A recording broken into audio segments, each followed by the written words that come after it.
بسم اللہ الرحمن الرحیم والصلاۃ والسلام علی رسولہ الکریم۔ حضور تاجدار کائنات صلی اللہ علیہ وآلہ وسلم کی معاشی زندگی کیسی تھی اور حضور تاجدار کائنات صلی اللہ علیہ وآلہ وسلم کا ذریعہ معاش کیا تھا، اس کے ساتھ ساتھ حضور تاجدار کائنات صلی اللہ علیہ وآلہ وسلم کی گھریلو زندگی کے حوالے سے جو چند معروضات ہیں میں آپ کے گوش گزار کرنے جا رہا ہوں۔ میرے خیال میں آج کے دور میں جب ہر شخص معاشی حوالے سے مختلف پریشانیوں اور مشکلات کا شکار ہے، ہمیں ہر صورت بعد از خدای توئی قصہ مختصر حضور تاجدار کائنات صلی اللہ علیہ وآلہ وسلم کی سیرت طیبہ سے ضرور مدد لینی چاہیے کہ پیارے آقا صلی اللہ علیہ وآلہ وسلم کی معاشی حکمت عملی کیا تھی اور آپ کی معاشی زندگی کیسی تھی، یہ جاننے کی اشد ضرورت ہے۔ دیکھیے، اسلام سے قبل اہل عرب معاشی لحاظ سے بالکل غریب، کمزور اور مفلوق الحال لوگ تھے۔ ان کا معیار زندگی بہت پست تھا، جو عام طور پر اونٹ کے بالوں کے بنے ہوئے کپڑے پہنتے تھے اور بھیڑ بکری اور اونٹ کے دودھ پر بسر اوقات کرتے تھے۔ وہ جنس کا جنس سے تبادلہ کرتے تھے، ان میں سے اکثر نے روپیہ پیسہ کی شکل بھی نہ دیکھی تھی۔ اس معاشی بدحالی کے اسباب میں عرب کے خود جغرافیائی حالات کے ساتھ معاشرہ میں دولت اور پیدائش دولت کے ذرائع کی غیر منصفانہ تقسیم تھی، اور عرب معاشرہ معاشی طور پر عدم توازن کا شکار تھا۔ مزید برآں شراب نوشی، مسلسل خانہ جنگیوں، وراثت کی تقسیم کے غلط قانون اور سودی نظام نے عرب معاشرہ کی معاشی بدحالی کو انتہا تک پہنچا دیا تھا۔ حضور تاجدار کائنات صلی اللہ علیہ وآلہ وسلم بعثت کے وقت معاشی طور پر خود کفیل تھے اور اپنی جوانی میں تجارت کے ذریعے کافی دولت کمائی ہوئی تھی۔ پھر حضرت خدیجہ الکبریٰ رضی اللہ تعالی عنہا سے نکاح سے آپ صلی اللہ علیہ وآلہ وسلم کو مزید معاشی خوشحالی حاصل ہوئی تھی۔ جب آپ صلی اللہ علیہ وآلہ وسلم کی عمر 40 برس کی ہوئی تو آپ صلی اللہ علیہ وآلہ وسلم نے یہ کیا کہ مکہ کے استحصالی نظام، اخلاقی انحطاط اور مشرکانہ ماحول سے بیزار ہوگی۔ آپ صلی اللہ علیہ وآلہ وسلم کھانے پینے کا سامان ساتھ لیتے اور رائے حق اور معبود حقیقی کی تلاش میں غار حرا میں تشریف لے جاتے اور عبادت میں مصروف ہو جاتے، حتیٰ کہ آپ صلی اللہ علیہ وآلہ وسلم پر پہلی وحی جب نازل ہوئی اور آپ صلی اللہ علیہ وآلہ وسلم نبوت کے اعلیٰ مرتبہ سے سرفراز ہوئے، تو اس وقت جو عرب معاشرہ میں بہت ساری برائیاں اور معاشی اعتبار سے بھی کو حالات ٹھیک نہیں تھے۔ نبوت سے قبل بھی آپ صلی اللہ علیہ وآلہ وسلم نے اپنی دولت غرباء و مساکین کے لیے وقف کر دی تھی۔ چنانچہ پہلی وحی کے موقع پر آپ صلی اللہ علیہ وآلہ وسلم کو حضرت خدیجہ الکبریٰ رضی اللہ تعالی عنہا نے روایات میں آتا ہے کہ تسلی دیتے ہوئے فرمایا تھا، اللہ تعالیٰ آپ کو کبھی غمگین نہیں ہونے دے گا، کیونکہ آپ رشتہ داروں سے حسن سلوک کرتے ہیں، غریبوں کا مالی بوجھ اٹھاتے ہیں، ناداروں کے مددگار، مہمانوں کی خاطرداری اور مساکین کے غمخوار ہیں۔ دیکھیں، اسلام پر اولین ایمان لانے والے لوگوں کی اکثریت معاشی طور پر مفلوق الحال تھی۔ آپ صلی اللہ علیہ وآلہ وسلم نے ان لوگوں کو حد المقدور معاشی سہارا دیا۔ آپ صلی اللہ علیہ وآلہ وسلم کے چچا ابو طالب کی مالی حالت کمزور تھی، اس لیے آپ صلی اللہ علیہ وآلہ وسلم نے حضرت علی رضی اللہ تعالی عنہ کو اپنی معاشی کفالت میں لے لیا تھا۔ متعدد غلام اور لونڈیاں جو اسلام کی پاداش میں کفار کے مظالم کا نشانہ بن رہے تھے، آپ صلی اللہ علیہ وآلہ وسلم کی ترغیب پر حضرت ابو بکر صدیق رضی اللہ تعالی عنہ نے ان میں سے اکثر کو خرید کر آزاد کر دیا، اور ان میں حضرت بلال بھی شامل ہیں، عامر بن فہیرہ بھی ہیں۔ اسلام دشمنی میں قریش نے بنی ہاشم سے معاشرتی اور معاشی مقاطعہ کیا تو آپ 3 سال تک شاہ ابی طالب میں محصور رہے اور بڑی تنگی اور اسرت سے گزارا کیا، لیکن آپ صلی اللہ علیہ وآلہ وسلم نے بڑے صبر اور استقامت سے یہ تکالیف برداشت کی اور اپنے رفقا کو بھی صبر، تحمل اور استقامت کی تلقین کرتے رہے، حتیٰ کہ آپ نے مسلمانوں کو ہجرت کا حکم دیا اور خود بھی مدینہ ہجرت فرما گئے۔ حضور تاجدار کائنات صلی اللہ علیہ وآلہ وسلم نے نبوت کے 13 سال مکہ میں بسر کرنے کے بعد مدینہ میں ہجرت فرمائی۔ مکہ معظمہ سے آپ صلی اللہ علیہ وآلہ وسلم کے ساتھ آپ کے اصحاب بھی اپنے گھر بار چھوڑ کر خالی ہاتھ آئے تھے، پریشان تھے، نہ ان کا کوئی ذریعہ معاش تھا اور نہ سر چھپانے کی جگہ۔ اس پریشان کن مسئلہ کو نبی کریم صلی اللہ علیہ وآلہ وسلم نے جس تدبر اور حکمت سے حل فرمایا، اس سے پہلے اس قسم کی کوئی نظیر نہیں ملتی۔ دیکھیے، حضرت انس بن مالک رضی اللہ تعالی عنہ کے گھر میں رسول اللہ صلی اللہ علیہ وآلہ وسلم نے مہاجرین اور انصار کو جمع کیا۔ اس اجتماع میں تقریباً 100 اصحاب موجود تھے، جن میں نصف مہاجرین اور نصف انصار تھے۔ مہاجرین میں سے ایک ایک فرد کی معاشی کفالت انصار کے ذمہ ڈالتے ہوئے فرمایا، تاخو فی اللہ آخرین۔ آپ نے فرمایا، اللہ کی خاطر دو آدمی بائی بائی بن جاؤ۔ اس طرح آپ نے ایک اخلاقی اپیل کے ذریعے آباد کاری کے اس پیچیدہ مسئلہ کو حل کر دیا۔ آپ صلی اللہ علیہ وآلہ وسلم کی معاشی حکمت عملی کی یہ بہترین مثال تھی۔ انسانی زندگی کی ابتدا سے اب تک اس خطۂ ارضی پر لا تعداد مصلحین، مفکرین اور فاتحین گزرے ہیں، جنہوں نے اپنے نظریات کے ذریعے بنی نوع انسان کی مادی اور معاشی فلاح بہبود میں اضافہ کا پروگرام تشکیل دیا۔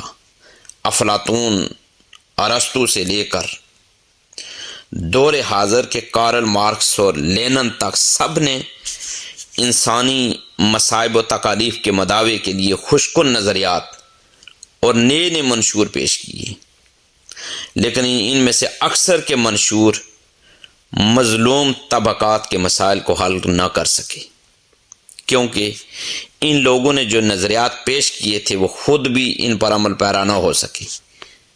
اس طرح انہوں نے اپنی عملی زندگیوں سے بھی اپنی تعلیمات کا ابطال کیا۔ اس جہان فانی میں صرف انبیاء کرام ہی وہ عظیم الشان انسان ہیں جنہوں نے نہ صرف انسان کی معاشی فلاح بہبود کے اصول فراہم کیے بلکہ خود بھی ان پر عمل کر کے دکھایا۔ اس مقدس قافلہ کے سالار شہنشاہ دو عالم حضور تاجدار کائنات حضرت محمد مصطفیٰ صلی اللہ علیہ وآلہ وسلم کا مقام و مرتبہ اس لحاظ سے بلند ترین ہے کہ آپ نے دنیا کے سامنے ایک اعلیٰ و عرفہ مکمل معاشی نظام پیش کیا اور امت کو جو تعلیم دی خود اس پر پہلے عمل کر کے دکھایا۔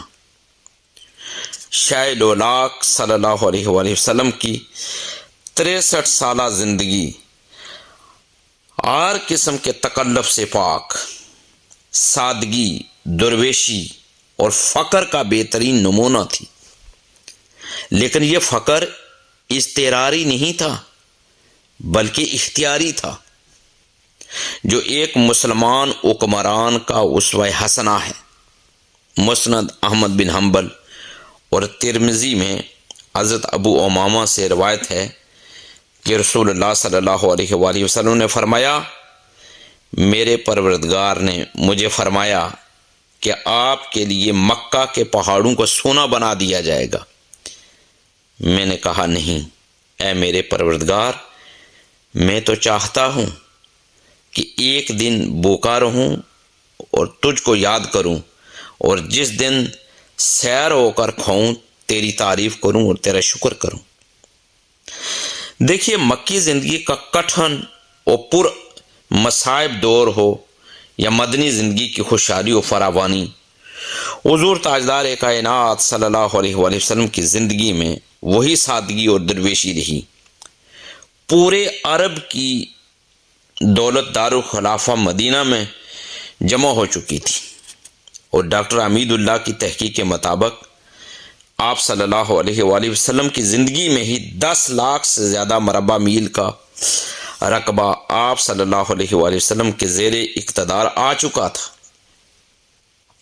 لیکن آپ کی زندگی سادہ تھی۔ دیکھیں، حضور تاجدار کائنات صلی اللہ علیہ وآلہ وسلم عیش و عشرت، ناز و نعمت اور پرتکلف زندگی کو پسند نہیں کرتے تھے، اور اپنے اصحاب کو بھی ان ناپسندیدہ باتوں سے روکتے تھے۔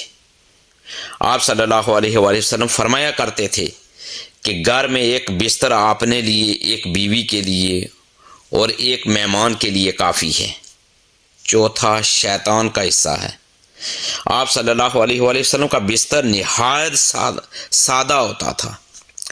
نیچے بچھانے کے لیے یا تو آپ کمبل استعمال کرتے تھے یا چمڑے کا گدا جس میں کھجور کی چھال بری ہوتی تھی۔ ایک دفعہ حضرت عائشہ صدیقہ رضی اللہ تعالی عنہا سے فرمایا کہ اگر چاہتی ہو کہ قیامت کے دن میرے ساتھ رہو تو درویشانہ زندگی بسر کرو، اور کپڑے کو اس وقت تک نہ بدلو جب تک اس میں پیوند نہ لگ جائیں۔ یہ کیمیائے سعادت میں روایت موجود ہے۔ ام المومنین حضرت عائشہ صدیقہ رضی اللہ تعالی عنہا فرماتی ہیں کہ بعض اوقات پورا مہینہ اس طرح گزر جاتا کہ گھر میں آگ نہیں جلتی تھی، اور اس وقت ہمارا کھانا صرف کھجوریں اور پانی ہوتا تھا۔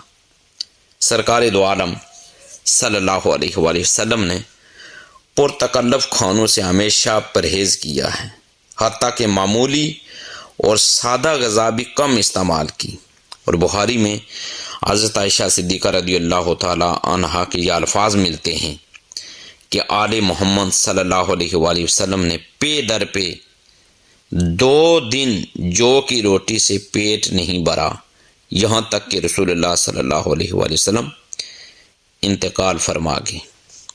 حضرت انس بن مالک رضی اللہ تعالیٰ عنہ فرماتے ہیں کہ رسول اللہ صلی اللہ علیہ وآلہ وسلم نے فرمایا، مجھ پر 30 رات اور دن ایسے گزرے ہیں، میرے اور بلال کے لیے کوئی چیز نہ تھی جس کو کوئی جگر والا کھائے مگر تھوڑی سی چیز جس کو بلال کی بغل چھپاتی تھی۔ سنن ابی داؤد میں حضرت یوسف بن عبداللہ بن سلام سے روایت ہے کہ میں نے نبی پاک صلی اللہ علیہ وآلہ وسلم کو دیکھا کہ آپ صلی اللہ علیہ وآلہ وسلم نے جو کی روٹی کا ٹکڑا لیا اور اس پر کھجور رکھی اور فرمایا یہ اس کا سالن ہے اور کھا لیا۔ یہ مشکات شریف یہ میں موجود ہے۔ زیب و زینت اور شاہانہ طرز زندگی سے ہمیشہ نفرت رہی۔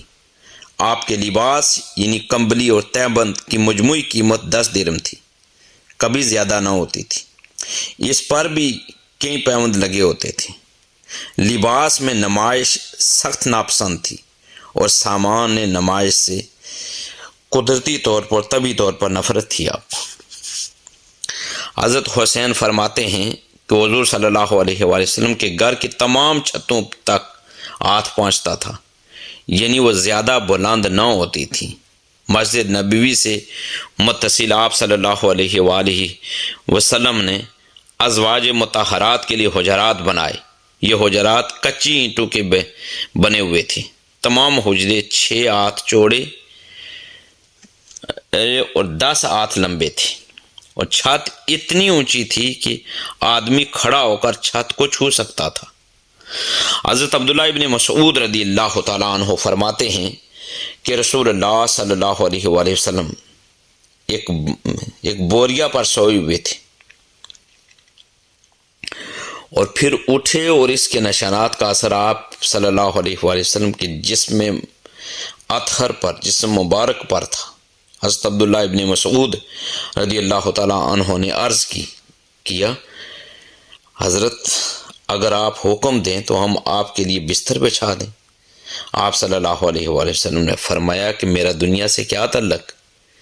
میرا اور دنیا کا حال ایسا ہے جس طرح ایک سوار سایہ دار درخت کے نیچے سائے میں بیٹھتا ہے، پھر چل کھڑا ہوتا ہے اور اس درخت کو چھوڑ دیتا ہے۔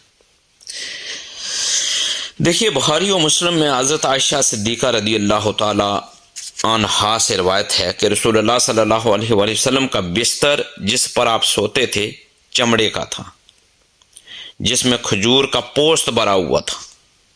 حضرت عمر رضی اللہ تعالیٰ عنہ فرماتے ہیں، میں ایک دفعہ آپ صلی اللہ علیہ وآلہ وسلم کو ملنے کے لیے حجرہ میں داخل ہوا، دیکھتا ہوں کہ حضور صلی اللہ علیہ وآلہ وسلم ایک کھردری چارپائی پر لیٹے ہوئے ہیں جو کھجور کی شاخوں سے بنی ہوئی، اور اس پر کوئی بستر نہیں تھا۔ کھجور کی چٹائی کے نشان آپ کے پہلو مبارک پر پڑے ہوئے تھے۔ حضرت ابو ہریرہ رضی اللہ تعالیٰ عنہ سے روایت ہے کہ حضرت عائشہ صدیقہ رضی اللہ تعالیٰ عنہا نے ایک پیوند دار چادر اور ایک موٹا تہمد نکالا اور کہا، رسول اللہ صلی اللہ علیہ وآلہ وسلم ان 2 کپڑوں میں فوت ہوئے۔ ام المومنین حضرت عائشہ صدیقہ رضی اللہ تعالی عنہا فرماتی ہیں، رسول اللہ صلی اللہ علیہ وآلہ وسلم نے فوت ہونے کے بعد درم و دینار نہیں چھوڑے، اور نہ بکریاں اور نہ اونٹ اور نہ کسی چیز کی وصیت کی۔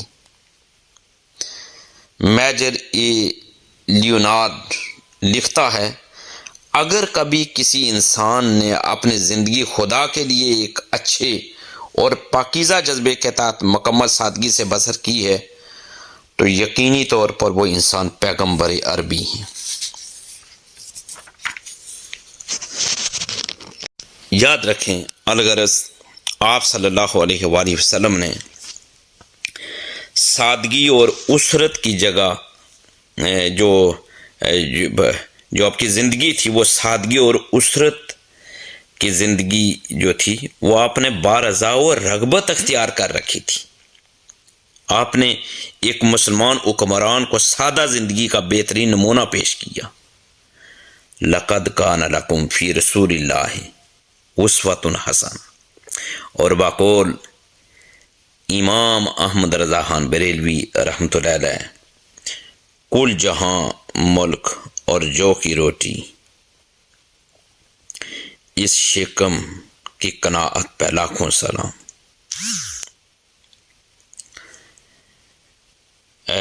کل جہاں ملک اور جو کی روٹی، اس شکم کی قناعت پہ لاکھوں سلام۔ حضور تاجدار کائنات صلی اللہ علیہ وآلہ وسلم اسلامی ریاست مدینہ کے 10 سال تک حکمران رہے۔ آپ صلی اللہ علیہ وآلہ وسلم کے دور میں اسلامی سلطنت کی آمدنی کے ذرائع اور ان کا مصرف بھی جاننا اشد ضروری ہے، جو میں اختصار کے ساتھ آپ کے سامنے رکھتا ہوں۔ پہلا ذریعہ تھا مال غنیمت۔ دیکھیں، میدان جنگ میں دشمن یعنی کفار کو شکست دینے کے بعد جو مال و دولت اور سامان حرب فاتحین یعنی مسلمانوں کے ہاتھ لگتا تھا، مال غنیمت کہلاتا تھا، اور شرع اسلامی کے مطابق اس مال کی جو یہ مال غنیمت تھا، اس کا خمس یعنی 5واں حصہ مرکزی حکومت کو بھیج دیا جاتا تھا، اور باقی ماندہ یہ یعنی 4/5 یعنی جو حصے تھے وہ سپاہیوں میں تقسیم کر دیا جاتا، جو میدان جنگ میں شریک ہوتے۔ خمس کو ریاست کے اخراجات میں لایا جاتا تھا۔ مال غنیمت کی آمدنی مستقل نہ تھی، بلکہ جب کبھی دشمن کو شکست دی جاتی تو یہ مال حاصل ہوتا تھا۔ قرآن کریم اسے خدا کی ملکیت قرار دیتا ہے، اور حضور صلی اللہ علیہ وآلہ وسلم خمس نکالنے کے بعد تمام مال غنیمت کو سپاہ میں تقسیم کرتے تھے۔ سواروں کو 2 اور بعض روایتوں کے مطابق 3 حصے ملتے تھے، جبکہ پیدل سپاہیوں کو 1 حصہ ملتا تھا۔ خمس کا مال آپ عموماً محتاجوں اور مسافروں پر خرچ کر دیتے تھے۔ دوسرا ذریعہ آمدنی تھا زکوٰۃ۔ زکوٰۃ کی ادائیگی صرف ان بالغ مسلمانوں پر فرض تھی جو صاحب حیثیت ہوں۔ اس سے انکار بغاوت کے مترادف تصور کیا جاتا ہے۔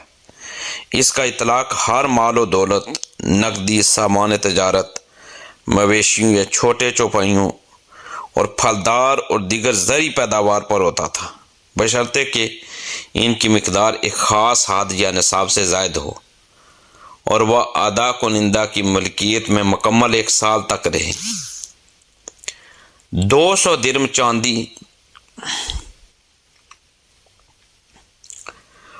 اور 40 یہ بھی تھا کہ 5 عدد اگر اونٹ ہوں، 20 عدد مویشی اور 40 عدد بھیڑ بکریاں اگر ہوں تو ان سے اگر کم مال ہے تو کم پر زکوٰۃ نہ تھی۔ نقدی سونا چاندی اور مال تجارت پر شرح زکوٰۃ 2.5% تھی۔ جانوروں پر زکوٰۃ عائد کرنے کا طریقہ مختلف تھا۔ اس میں جانوروں کی تعداد اور عمر کو ملحوظ خاطر رکھا جاتا تھا۔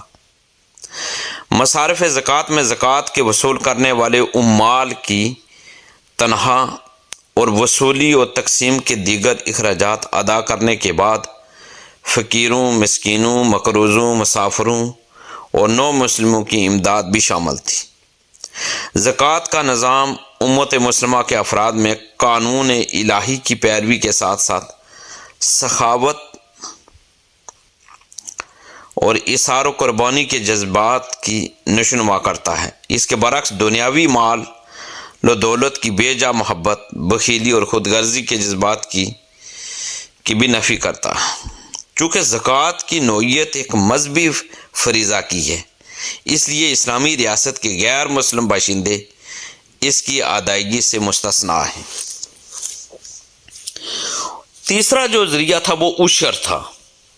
مسلمانوں سے جو لگان اراضی وصول کیا جاتا ہے اسے عشر کہتے ہیں۔ یہ بھی ایک قسم کی زکوٰۃ تھی۔ اس کے اطلاق کے لیے 1 سال کی متواتر ملکیت ضروری نہیں۔ یہ ہے کہ ندی نالوں اور بارش کے پانی سے سیراب ہونے والی زمین کی پیداوار پر اس کی شرح 10% تھی، مگر جو زمین مصنوعی آبپاشی کے ذریعے سیراب کی جاتی اس پر 5% عشر یعنی زکوٰۃ لی جاتی تھی۔ چوتھا ذریعہ آمدنی تھا جی صدقات۔ زکوٰۃ اور عشر کے علاوہ وہ تمام رقوم جو مسلمان رضاکارانہ طور پر خیراتی کاموں پر خرچ کرنے کے لیے بیت المال میں جمع کراتے ہیں صدقات کہلاتی ہیں۔ ان کا مصرف بھی زکوٰۃ کی طرح ہوتا ہے۔ غزوہ تبوک کے موقع پر اس قسم کی رقوم سے لشکر اسلام کی تیاری کا سامان کیا گیا تھا۔ اور 5واں ذریعہ آمدنی تھا جزیہ۔ جزیہ ایک ایسا ٹیکس ہے جو اسلامی حکومت صرف غیر مسلموں سے ہی وصول کرتی ہے، اور اس کے بدلے میں حکومت ان کے جان و مال اور مذہب کی حفاظت کرتی تھی۔ اسلامی قانون کے مطابق فوجی خدمات ہر مسلمان کے لیے لازمی تھی، لیکن چونکہ غیر مسلم رعایا اس سے مستثنا تھیں، اس لیے فوجی خدمات کے عوض میں ان سے جزیہ ٹیکس وصول کیا جاتا تھا۔ جو غیر مسلم مسلمانوں کی پناہ میں چلے جاتے ہیں اور جزیہ ادا کرتے تھے انہیں ذمی کہا جاتا ہے۔ اگر اسلامی حکومت کسی وجہ سے غیر مسلم آبادی کی حسب وعدہ حفاظت کرنے سے معذور ہو جاتی ہے تو اسے جزیہ کی رقم واپس کر دی جاتی تھی۔ اگر کوئی غیر مسلم فوج میں بھرتی ہو کر مسلمانوں کے شانہ بشانہ جنگ میں شریک ہوتا تو اس جزیہ کا ٹیکس اس سے وصول نہیں کیا جاتا تھا۔ تاہم بوڑھے، اپاہج، مفلس، عورتیں، بچے اور راغب بھی جزیہ ٹیکس سے مستثنا تھے۔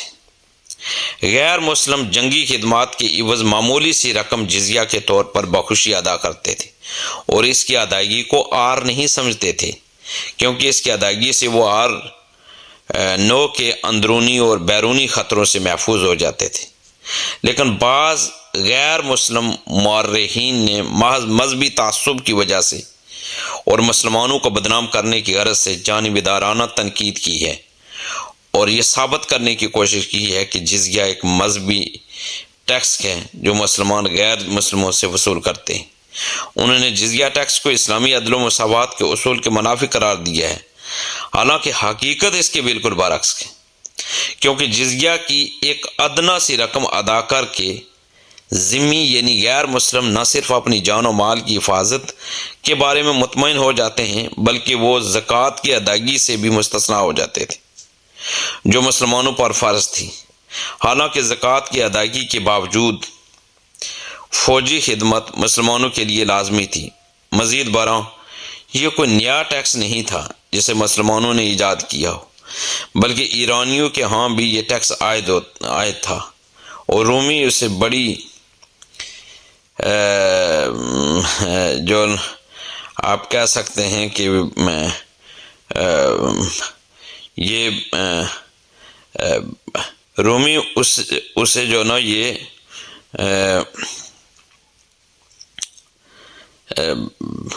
بڑی کامیابی خیال کرتے ہیں، اور ایرانی اپنی غیر ایرانی اور رومی اپنے غیر رومی رعایا سے ہمیشہ یہ ٹیکس وصول کیا کرتے تھے۔ ذریعہ آمدنی کا چھٹا جو نا وہ جان لیجئے کہ وہ خراج ہے۔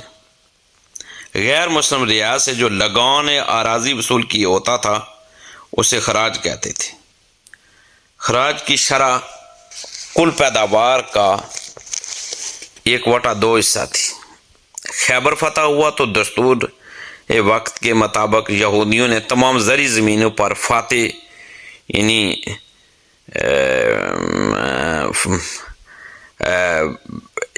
فاتح سے مراد مسلمانوں کی جو ملکیت تسلیم کر لی تھی۔ تمام زرعی زمینوں پر یہ سمجھے کہ مسلمانوں کا حق تھا وہاں، لیکن حضور صلی اللہ علیہ وآلہ وسلم نے یہود کی درخواست پر زمین کا بیشترین حصہ ان کے قبضہ کاشت میں رہنے دیا اور یہودیوں نے پیداوار کا نصف حصہ مسلمانوں کو ادا کرنے کا عہد کیا۔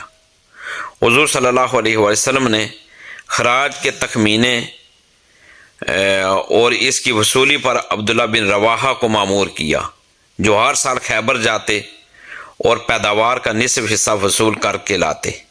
خیبر کے لوگ فدق، وادی القرا سے بھی خراج وصول کیا جاتا تھا۔ خراج کی آمدنی بھی فوج کی مضبوطی اور دفاع میں خرچ کی ہوتی تھی۔ اچھا، ساتواں ایک اور ذریعہ آمدنی بھی تھا جی، وہ تھا فے۔ فے کی اصطلاح اس جاگیر، زمین یا جائیداد کے لیے استعمال کی جاتی تھی جو مفتوحہ علاقوں میں براہ راست حکومت کے زیر قبضہ ہو۔ ان سے وصول شدہ آمدنی حضور صلی اللہ علیہ وسلم کی مرضی سے ان کے اعزاء، افراد خانہ، یتیموں، غریبوں، مسافروں اور بنو ہاشم کے مستحق افراد پر خرچ ہوتی تھی۔ فدق کا مشہور خطہ جو نواح خیبر میں تھا اسی ذیل میں شمار ہوتا تھا، یہ آپ کے قبضہ میں تھا۔ آج کے دور میں ہم دیکھیں تو آج کی اس دنیا میں معاشیات کی اہمیت ناقابل انکار ہے۔ معاشرے کے لیے معاشی انصاف کے بغیر سکون، سلامتی کا حصول ناممکن ہے، اور قوموں کے لیے معاشی استحکام کے بغیر سیاسی آزادی کو بھی برقرار رکھنا محال ہو جاتا ہے۔ علاوہ ازیں انسان اس حقیقت کے شعور پر بھی بے چین اور مضطرب ہے کہ دنیا میں دولت کی فراوانی، وسائل پیداوار کی مہیر العقول ترقی اور بے مثال معاشی ارتقاء کے باوجود غربت، افلاس، بے روزگاری اور معاشی ظلم کا دور دورہ ہے۔ آج بھی انسانی آبادی کا 60% حصہ نان شبینہ کا محتاج ہے۔ افلاس و غربت اس کا اوڑھنا بچھونا ہے۔ اس کے پاس نہ پیٹ بھرنے کو روٹی، نہ بدن چھپانے کو لباس، اور نہ سر ڈھانپنے کو معقول مسکن۔ جب ہم ان مسائل پر غور کرتے ہیں تو ہمیں لازماً معاشی نظام کے مسئلے پر اور ان اصولوں پر جن کی بنیاد پہ معاشی زندگی کو مرتب کیا جاتا ہے غور کرنا پڑے گا۔ یہ مسئلہ ہمیں بحیثیت ایک ملک کے درپیش ہے۔ مسلمانوں کو پوری دنیا میں بحیثیت ایک ملت کے بھی اس سے سابقہ ہے، لہذا اس مسئلے کے پیش نظر ہم حضور تاجدار کائنات صلی اللہ علیہ وآلہ وسلم کی معاشی زندگی کو جاننے کی کوشش کرتے ہیں۔ دیکھیں، اگر ہم کامیابی حاصل کرنا چاہتے ہیں تو یاد رکھیں کہ ہمیں حضور تاجدار کائنات صلی اللہ علیہ وآلہ وسلم کی سیرت طیبہ سے مدد لینی ہوگی، سیرت طیبہ کو سٹڈی کرنا ہوگا، اور معاشی زندگی کو دیکھنا ہوگا، حکمت عملی کو دیکھنا ہوگا کہ پیارے آقا صلی اللہ علیہ وآلہ وسلم نے اس دور کے مطابق گراؤنڈ ریالٹیز کو مد نظر رکھتے ہوئے کیا کیا اقدامات کی، کیسی زندگی گزاری۔ ہم نے اس سنت کی پیروی کرنی ہے جو انہوں نے ہمارے لیے چھوڑی ہے۔ دین کی بات پھیلانا صدقہ جاریہ ہے، ثواب کی نیت سے ویڈیو کو شیئر ضرور کیجیے۔ جزاک اللہ۔